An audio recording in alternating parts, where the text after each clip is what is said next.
Olá, estudante! Tudo bem com você? Eu sou a professora Natália, da disciplina de Geografia para o 8º e 9º ano da EJA. E na aula de hoje vamos compreender melhor como foi o processo de urbanização na América Latina e os efeitos da desigualdade social e econômica nesses países. Mas antes, para os professores e professoras que nos assistem, a aula de hoje tem como tema integrador ética e cidadania, com o objetivo de aprendizagem de compreender a espacialidade e a temporalidade dos fenômenos geográficos estudados em sua dinâmica e interação, entendendo a formação e a organização espacial atual de espaços geográficos próximos ou distantes. E o objetivo específico de analisar como ocorreu o processo de industrialização tardia dos países latino-americanos e como a urbanização se refletiu sobre a sociedade e suas características sociais e econômicas. Agora vamos para a aula. Você sabia que a América Latina é a região mais urbanizada do mundo? Quando falamos em urbanização, estamos dizendo que é uma região onde se reúnem muitos centros urbanos, grande fluxo de pessoas e de mercadorias, estabelecimentos, grandes cidades e grandes metrópoles. Porém, nem sempre na história a região concentrou essa grande urbanização mundial. Os países latinos tiveram uma industrialização bem tardia. Isso significa que demoraram a ter as suas próprias indústrias e desenvolver suas cidades em relação a outros países do mundo, como os do continente europeu, por exemplo. Enquanto a Revolução Industrial começou na Inglaterra no século XVIII, nos países latinos só foi dar início, e ainda sem muito sucesso, no século XIX, e se desenvolvendo efetivamente apenas a partir do século XX. É importante citar também que durante muito tempo os territórios latinos foram colônias de países como Portugal e Espanha. Isso significa que esses países mais desenvolvidos economicamente utilizavam e exploravam o território e a matéria-prima da América para comercializar na Europa. E mesmo após os países serem independentes, grande parte deles se viam ainda dependentes das colônias, principalmente economicamente. Um exemplo disso foi que com a Primeira Guerra Mundial, os países mais industrializados daquele período, que eram países europeus, como Inglaterra, França e Alemanha, e também os Estados Unidos, que estão no continente americano, estavam em meio à guerra e, por isso, diminuíram a quantidade de mercadorias exportadas para a América Latina. Devido à falta desses produtos industrializados, algumas nações latinas começaram a fabricar no próprio país esses produtos, para suprir a falta deles. Sendo assim, o processo de impulsionamento e maior independência da indústria latino-americana só ocorreu devido à necessidade de manter o consumo de produtos que até então eram estrangeiros. Mas afinal, o que fez com que hoje a América Latina fosse a região mais urbanizada do mundo? Precisamos voltar um pouco no século XX e entender que nesse período houve um grande aumento da migração, com saída de pessoas que moravam no campo para as cidades, devido ao impulso da industrialização nesse período que citamos anteriormente. Os principais países que se destacaram nesse processo foram Brasil, Argentina e México. Além disso, a geração de postos de trabalho nas fábricas e a necessidade de mão de obra também atraiu muitas pessoas para as cidades. E por último, uma outra característica importante foi a modernização no campo, que substituiu muita mão de obra por máquinas e equipamentos, eliminando muitos postos de trabalho no campo. Mas é claro que a urbanização na América Latina não foi homogênea por todos os países. Até porque vamos ver que esses países são marcados por muita desigualdade econômica, com destaque principalmente para o Brasil, México, Argentina, Bolívia, Uruguai e Venezuela. Observe as imagens de cidades do Brasil e da Bolívia, e como elas apresentam diferenças e similaridades nas suas formas de organização urbana. A urbanização desses países foi marcada por uma grande metropolização. Você lembra o que é o conceito de metropolização? É o processo de crescimento populacional e econômico de um conjunto de cidades, que forma um grande aglomerado urbano, que fazem com que essas cidades tenham uma importância maior do que outras que estão ao seu redor. Um termo muito utilizado na geografia, principalmente quando falamos de urbanização e crescimento das cidades latino-americanas, é a conurbação. Mas afinal, o que essa palavra significa? Sabe quando diferentes cidades parecem ser apenas uma? Quando você passa pela divisa entre elas e não consegue identificar onde termina uma e começa a outra cidade? Pois é, isso é conurbação. Quando duas ou mais cidades se expandem mais do que o esperado, seja pelo tráfego de pessoas de uma cidade a outra, polos industriais e serviços prestados, formando um meio urbano único, extrapolando as divisões de suas fronteiras políticas administrativas. Um exemplo são as cidades de São Paulo, Campinas e Santos, que, como podemos ver nessa imagem de satélite, apresenta uma grande proximidade entre elas, gerado pela expansão urbana, onde suas fronteiras políticas acabam sendo confundidas. Porém, mesmo com grandes países e cidades latinas com altos índices de urbanização e consequente industrialização, não impediu que essa região sofresse com grandes desigualdades sociais e econômicas. Pelo contrário, a urbanização estimulou ainda mais as diferenças, tendo em vista que as cidades foram sendo formadas de maneira desordenada, sem ter um planejamento sobre todas as pessoas que chegavam nela, e do ritmo que a própria população crescia. Isso gerou a falta de serviços básicos como moradias adequadas, saneamento básico, segurança e saúde, gerados pelo não planejamento e consequente falta de acesso da população a esses serviços. E nesse cenário de diferenças de acesso, é gerado a segregação socioespacial no meio urbano. Segregação significa o ato ou efeito de separar. E essa segregação acontece na cidade quando nem todas as pessoas têm acesso a todos os serviços e necessidades básicas. Isso separa a população que vive em uma mesma cidade, como podemos observar na charge, onde de um lado há moradias e áreas com melhor serviço e infraestrutura, e de outro, bairros carentes que não possuem o acesso a todos os bens e serviços de qualidade, e onde muitos possuem moradias precárias. Essa caracterização e divisão da cidade é muito comum em muitas cidades e metrópoles de países latinos, o que demonstra as grandes desigualdades existentes. As favelas são um exemplo histórico de como as desigualdades sociais se estabelecem desde o início do desenvolvimento e urbanização das cidades.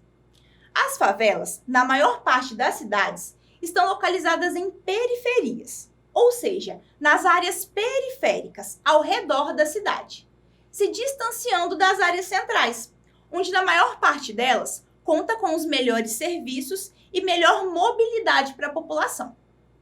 Infelizmente, as favelas e periferias carregam muitos preconceitos na sociedade, devido aos problemas sociais, à insegurança, violência e à pobreza.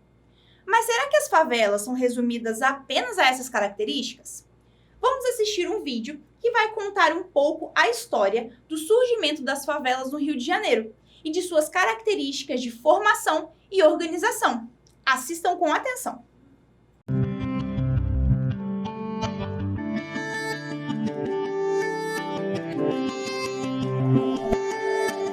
Bem-vindos ao Rio de Janeiro, a cidade maravilhosa.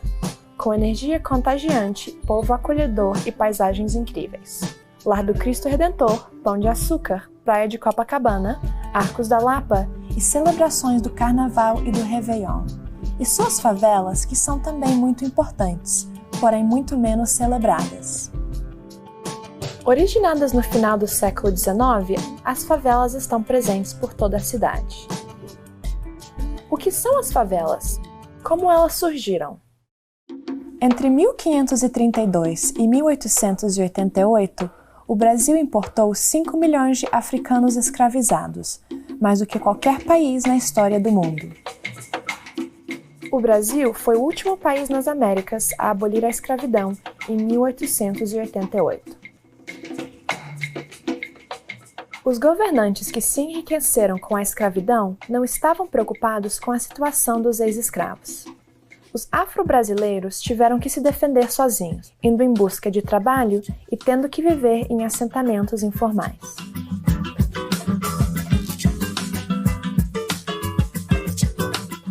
O primeiro assentamento informal que foi chamado de favela foi formada quando os soldados que serviram na sangrenta Guerra de Canudos, no nordeste do Brasil, vieram para o Rio, onde lhes foi prometido terras como pagamento por servirem no campo de batalha.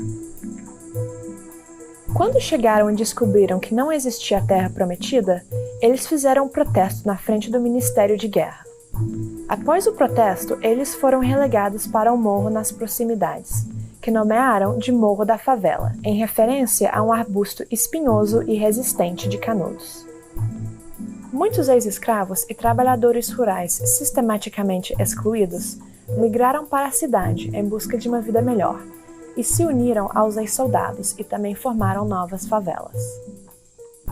O Morro da Favela, hoje chamado de Morro da Providência, dá vista para o mesmo porto onde os antepassados de muitos moradores chegaram, como trabalhadores africanos escravizados. O fenômeno que começou como um assentamento informal em um morro, rapidamente se espalhou e preencheu inúmeros espaços vazios da cidade. Um pedaço de terra desocupada era visto como um lugar em potencial para abrigar famílias sem teto. Hoje, as favelas são lar de 23% da população do Rio, cerca de 1,4 milhões de pessoas. Somando o número de pessoas morando em favelas no país inteiro, essa população seria o quinto maior estado do Brasil e geraria o PIB da Bolívia. 65% são de classe média. A palavra favela não tem uma tradução exata em inglês e muitas vezes é incorretamente substituída pela palavra slum, o que torna fácil associar favelas com estereotipos estigmatizantes de pobreza, drogas e violência. De fato, a única coisa que cada favela tem em comum é que não estão sujeitas à regulamentação do Estado, devido a um século de negligência, o que faz de toda favela um lugar único.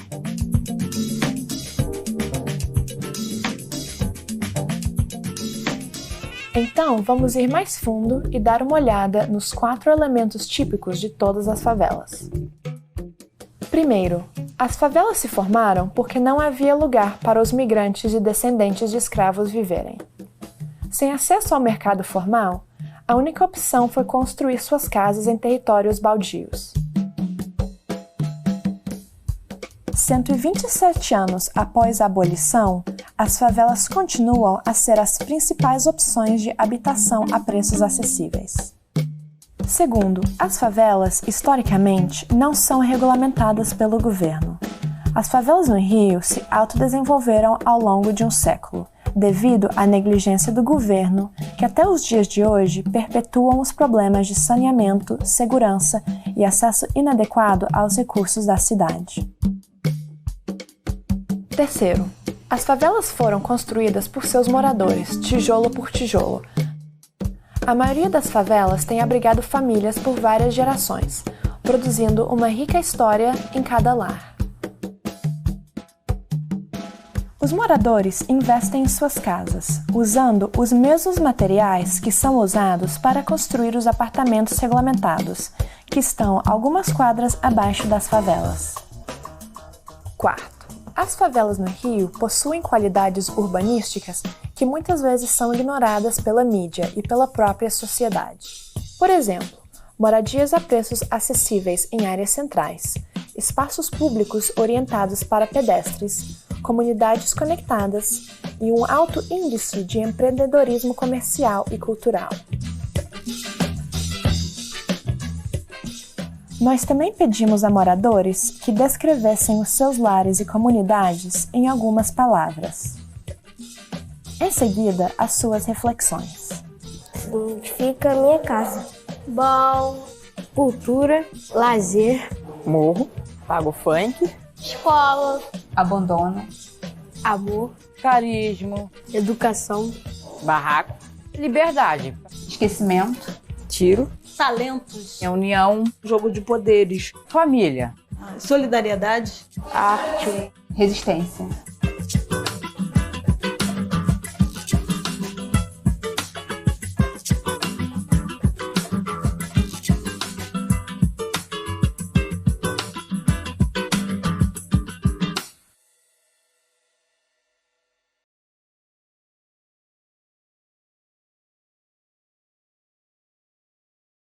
Vamos fazer agora uma atividade para testar os conhecimentos aprendidos na aula? Vamos lá! Atividade 1. O maior desenvolvimento da indústria na América Latina se intensificou a partir do século XX. Qual dessas características marcou essa industrialização? Letra A. Melhorou a distribuição de renda para toda a população. Letra B. Ocorreu de maneira tardia em relação aos países mais desenvolvidos.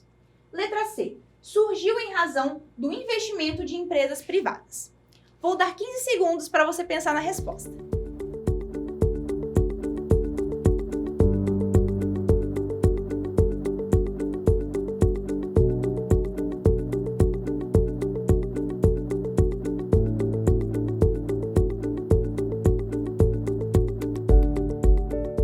E a resposta correta é a letra B.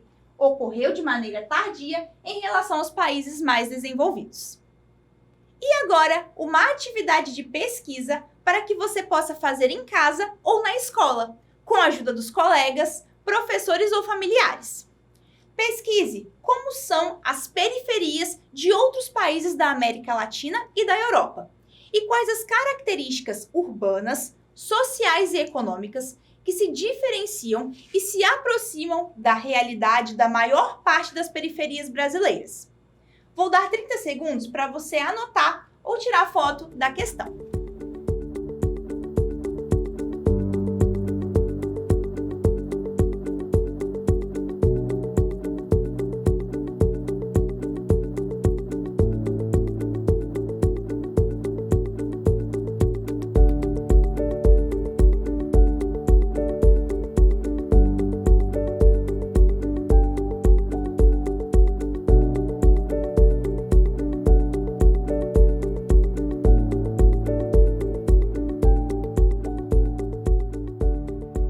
Não se esqueça de confirmar a sua presença na nossa aula, através do QR Code que está na tela.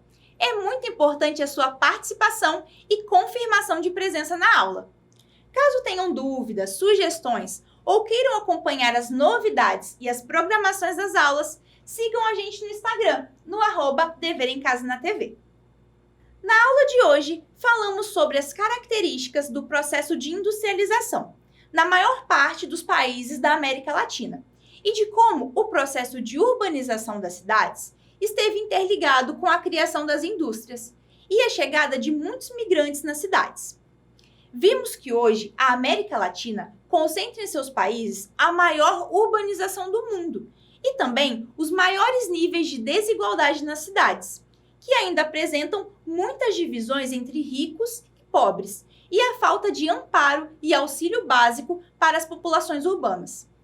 A aula de hoje está terminando por aqui, mas espero você na próxima aula para novos conhecimentos geográficos. Bons estudos! E não esqueçam, mesmo distantes, estamos juntos!